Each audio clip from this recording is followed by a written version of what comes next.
늘 그랬다. 조금 피곤해도 괜찮아. 식후에 속이 더부룩해도 나이 들면 다 그래.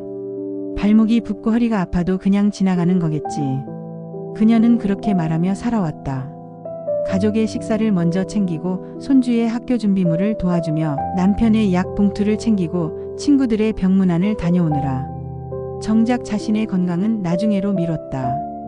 60대가 되고 나서부터 피로는 쉽게 풀리지 않았다. 밤잠은 자주 깨고 새벽이면 이유 없이 뒤척였다. 식사 후엔 졸음이 밀려왔고 어지럼증과 숨가쁨이 잦아졌다. 체중은 서서히 늘고 있었고 예전보다 확실히 걷는 속도도 느려졌다. 그러던 어느 날 동네 병원을 찾았다.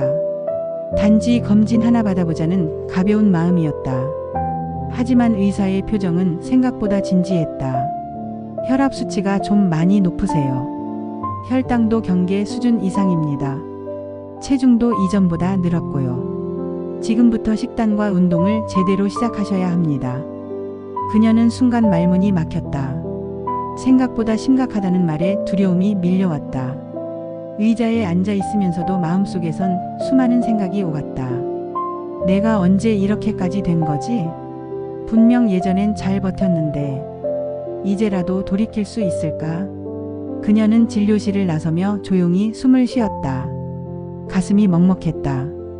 그토록 가족을 위해 살아온 시간이 이렇게 자신을 비워버린 결과일 줄은 몰랐다. 하지만 그날 밤 거울을 보며 자신에게 처음으로 말했다. 이제는 나도 좀 돌봐야 하지 않을까. 이제부터라도 바꿔보자. 그녀는 그렇게 결심했다. 다 늦었다고 생각했던 그 나이에 처음으로 나라는 사람을 다시 들여다보기로. 그 순간부터 그녀의 두 번째 여정은 조용히 그러나 분명하게 시작되고 있었다. 그녀는 변화가 필요하다는 것을 알았다. 하지만 어디서부터 시작해야 할지 몰랐다. 병원에서 받은 결과지는 숫자들로 가득했고 의사는 식단, 운동, 수면, 스트레스까지 전반적인 생활 습관을 바꿔야 한다고 말했다.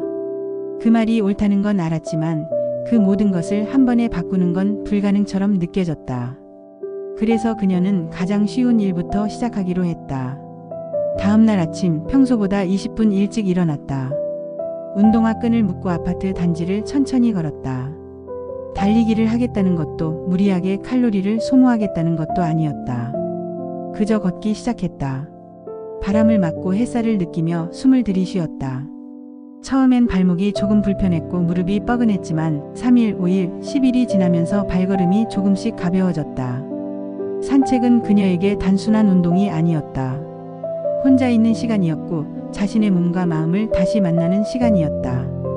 귀에 이어폰을 꽂고 조용한 음악을 들으며 걸으면 마치 복잡했던 생각들이 정리되는 듯 했다. 무엇보다 하루를 시작했다는 느낌이 주는 자존감이 컸다. 이제 그녀는 아침에 일어나면 걷는 시간이 기다려졌다. 식습관도 조금씩 바꿔보기로 했다. 예전엔 찌개를 짜게 끓이고 밥은 항상 2공기 이상 먹었다. 간식으로는 빵이나 과자를 즐겼고 음료는 단 커피나 유자차였다. 하지만 이제 그녀는 장을 볼 때도 포장지에 적힌 나트륨, 당류 수치를 확인하기 시작했다. 아들이 추천해준 어플을 통해 하루 섭취 열량과 혈압, 혈당을 기록했다. 종이 수첩에도 체중과 걸음수, 기분을 짧게 적었다. 아침 공기 좋았음, 오늘은 무릎이 덜 아픔, 간장 대신 레몬즙으로 조리함. 그 메모들은 숫자와 함께 그녀의 변화의 흔적이 되었다. 식단은 놀랍도록 달라졌다. 하얀 쌀밥 대신 현미밥, 볶은 반찬 대신 데친 나물, 단짠 간장 소스 대신 올리브유와 식초를 활용한 드레싱. 처음에는 밋밋하고 심심하게 느껴졌지만 며칠이 지나자 몸이 먼저 반응하기 시작했다. 식후에 졸음이 줄었고 속이 더부룩하지 않았으며 변비도 눈에 띄게 개선됐다. 그녀는 식사 전 물 한 컵을 마시는 습관도 들였다. 물은 생각보다 강력한 변화의 도구였다. 포만감을 높여 가식을 막아주었고 피부가 조금 더 촉촉해진 것 같은 느낌도 들었다. 한 달쯤 지나자 피부톤이 달라졌다는 소리를 듣게 되었고 거울 속 자신의 얼굴이 조금 더 밝아 보였다. 그리고 그녀는 매일 체중계에 올라갔다. 체중은 급격히 빠지지 않았다. 처음 2주는 0.5kg, 그 다음 달엔 1kg 정도. 하지만 중요한 건 그 숫자보다 그 숫자를 바라보는 자신의 마음이었다. 이전에는 체중이 늘면 자책했고 줄면 금방 자만했다. 하지만 지금은 달랐다. 숫자는 단지 방향을 알려주는 이정표일 뿐 그녀는 그보다 더 중요한 걸 보고 있었다. 내가 오늘 하루 잘 살아냈는지를. 하루는 계단을 올라가는데 숨이 덜 찼다. 그녀는 놀랐다. 늘 손잡이를 잡고 쉬엄쉬엄 올라가던 계단을 한 번에 올라갔다는 사실이 그녀를 감동시켰다. 몸이 바뀌고 있다는 증거였고 무언가를 해냈다는 뿌듯함이 피어올랐다. 병원에 다시 들렀을 때 의사는 혈압이 조금 낮아졌다고 말했다. 혈당도 안정화 추세라고 했다. 약을 당장 끊을 수는 없지만 분명 좋은 변화가 시작됐다고 했다. 그녀는 의사의 말을 듣고 작게 미소 지었다. 크게 무언가를 하지 않았지만 매일의 작은 선택들이 그녀를 새로운 길로 이끌고 있었다. 아침 10분 걷기, 한 끼 식사에서 탄수화물 줄이기, 소금 대신 허브 뿌리기, 주말마다 근력 운동 유튜브 따라하기, 물을 조금 더 마시기, 수첩에 짧은 글 남기기. 그 작은 실천들이 모여 그녀의 몸과 마음을 바꾸고 있었다. 예전에는 나이 들어 어쩔 수 없다고 생각했지만 지금은 내가 바꿀 수 있는 게 아직 많다는 걸 알게 되었다. 그녀는 이제 하루를 계획하는 사람이 되었고 건강을 소비하는 사람이 아니라 건강을 만들어가는 사람으로 변하고 있었다. 몸이 조금씩 가벼워지자 마음도 따라 가벼워졌다. 무기력했던 시간이 줄어들었고 아침에 눈 뜨는 게 기다려졌고 거울 속 자신에게 잘하고 있어라고 말할 수 있었다. 그리고 그 말이 그녀에게는 그 어떤 약보다 강력한 에너지가 되었다. 처음에는 혼자였다. 변화를 시작한 것도 식단을 바꾼 것도 매일 걷는 습관을 들인 것도 모두 그녀 혼자였다. 그래서 이 모든 노력이 마치 조용한 투쟁처럼 느껴지기도 했다. 하지만 시간이 지나며 그녀는 알게 되었다. 건강을 회복하는 길에는 의외로 많은 동행자들이 있다는 것을. 어느 날 동네 보건소에서 운영하는 무료 건강 강좌 전단지를 보았다. 당뇨관리 교육, 시니어 영양 특강, 고혈압 환자 모임. 예전 같았으면 그냥 지나쳤을 광고였지만 이번엔 달랐다. 지금의 자신에게 꼭 필요한 것 같았다. 망설임 끝에 그녀는 신청했다. 강의실에는 생각보다 많은 사람들이 있었다. 60대, 70대, 어떤 이는 지팡이를 짚고 있었고 어떤 이는 노트를 들고 진지한 눈빛으로 자료를 읽고 있었다. 그녀는 조용히 앉아 강사의 설명을 들었다. 음식 속당의 함량, 저염 식단을 구성하는 방법, 운동과 수면이 혈당에 미치는 영향 등 모두 실제로 삶에 적용할 수 있는 정보들이었다. 무엇보다 놀라웠던 건 그곳의 사람들도 그녀처럼 이제라도 바꿔보자고 생각한 사람들이었다는 점이다. 휴식 시간에 옆자리에 앉은 여성과 이야기를 나누게 되었다. 비슷한 또래였고 당뇨 진단을 받은 지는 3년째라고 했다. 그녀는 말했다. 저도 처음엔 병원 말 듣기 싫더라고요. 근데 어느 날 손발이 저리고 눈이 흐릿해지는 걸 느끼고 나니까 겁이 나더라고요. 그 말에 그녀는 고개를 끄덕였다. 자신만 그런 게 아니었다. 이 나이쯤 되면 다들 각자의 사연을 품고 있었다. 그날 이후 그녀는 강의가 있는 날이면 빠지지 않고 참석했다. 한 번은 강의 후 참가자 몇 명이 같이 근처 카페에 갔다. 거기서 그들은 각자 식단 팁을 공유하고 맛있으면서도 건강한 반찬 레시피를 주고받았다. 누군가는 양배추 삶을 때 레몬즙을 몇 방울 넣으면 더 맛있다고 했고 누군가는 두부조림에 간장을 줄이고 된장을 조금 넣으면 좋다고 말했다. 그녀는 오랜만에 웃었다. 이야기 속에서 자신이 겪은 어려움과 변화가 가벼워지는 듯 했다. 혼자 끙끙대던 식습관 개선이 이젠 사람들과 나누는 지혜로 바뀌고 있었다. 건강 강좌 외에도 그녀는 매일 아침 걷던 시간에 동네 주민센터에서 운영하는 걷기 모임을 알게 되었다. 그곳엔 다양한 사람들이 있었다. 남편과 함께 나온 부부, 친구끼리 짝을 지은 여성들, 그리고 그녀처럼 조용히 혼자 걷기 시작한 사람들이 있었다. 한 사람, 두 사람과 인사를 나누고 걸음을 나란히 하며 이런저런 이야기를 나누게 되었다. 누군가는 퇴직하고 나니 시간은 많은데 할 일이 없어요라고 했고 또 다른 이는 혈압이 올라서 걷기 시작했는데 요즘은 몸이 가벼워졌어요라며 웃었다. 그녀는 깨달았다. 혼자 걷는 것도 좋지만 누군가와 함께 걷는 길에는 웃음이 생기고 더 멀리 더 오래 걸을 수 있는 힘이 생긴다는 것을. 서서히 그녀는 건강을 돌보는 일이 단지 몸을 관리하는 것을 넘어서 자신의 마음을 돌보는 일이란 걸 깨달았다. 예전엔 밥을 하며 가족을 위해 요리한다는 생각뿐이었는데 이제는 나를 위한 식사를 준비한다는 생각이 들었다. 접시에 담긴 색감과 향기를 바라보며 조금 더 예쁘게 담고 천천히 씹으며 맛을 느꼈다. 그 시간은 단지 밥을 먹는 행위가 아니라 내 삶을 존중하는 시간이 되었다. 그녀는 어느 날 수첩에 이렇게 적었다. 오늘의 점심 현미밥, 두부구이, 깻잎장아찌, 오이냉국. 맛있었고 내 몸이 고마워할 것 같았다. 그 짧은 문장이 그녀의 내면에 얼마나 따뜻한 울림을 주었는지 그 누구도 몰랐다. 건강을 되찾는 여정에서 그녀는 몸보다 먼저 마음이 회복되고 있다는 걸 알게 되었다. 그리고 그 마음은 자신을 점점 더 좋아하게 만들고 있었다. 나는 왜 이제서야 이런 삶을 살게 됐을까라는 후회 대신 지금이라도 시작해서 다행이다라는 감사가 조용히 그녀의 하루를 채우기 시작했다. 그녀는 요즘 하루를 조금 일찍 시작한다. 예전엔 눈이 떠져도 몸이 무겁고 다시 눕고 싶은 마음이 들었지만 이제는 창문 너머로 비치는 햇살이 반갑다. 아침 공기를 마시며 운동화를 꺼내 들고 스트레칭을 하고 천천히 걷기 시작하면 마음도 함께 깨어나는 기분이다. 그 변화는 숫자로도 나타났다. 2달 전 병원에서 다시 받은 검사에서 혈압은 130대 초반으로 안정되었고 혈당도 경계선 아래로 내려왔다.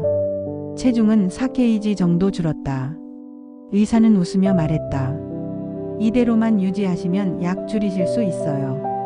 아주 잘하셨어요. 그 말을 들은 순간 그녀는 말없이 웃었다.